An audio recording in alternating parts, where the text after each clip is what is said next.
Ja veikkaan, että hevosihmiset ovat tottuneita aikaisiin aamuihin, että toivottavasti ketään ei väsytä, mutta jos on vielä pieni hitunen jotain unihiekkaa siellä silmäkulmassa, niin tämä esitys tulee kyllä pyyhkimään nekin pois. Sen verran vauhdikasta menoa on tiedossa tässä Monte-esityksessä. Noita ratsastajia, noita ohjastajia tuolla kyydissä. Eli rapia mennään, mutta laukkakisoista jutussa asennossa. Eli se, että vaikka meillä on lyhyet jalustimet, niin ei missään nimessä tarkoita sitä, että hevonen olisi vaikeasti hallita. Ja myös mikä tässä kiinni ottamisessa, eli silloin jos hevonen lähtee oikein paljon painamaan, niin me voidaan sitten nojata näihin meidän jalustimiin samalla tavalla kuin kärrylähdössä sitten käytetään jalkarantaa.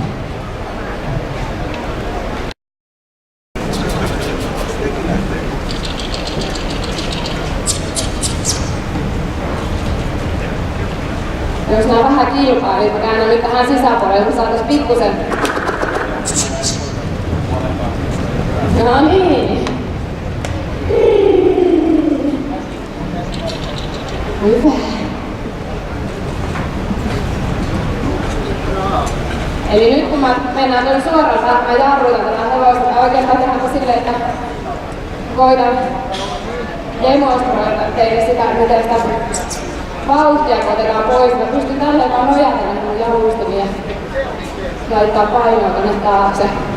Tässä tilanteessa nyt ei tarvitse vaan ohjista vetää, kun hevonen hiljaisesti kuuluu niin kilpaa.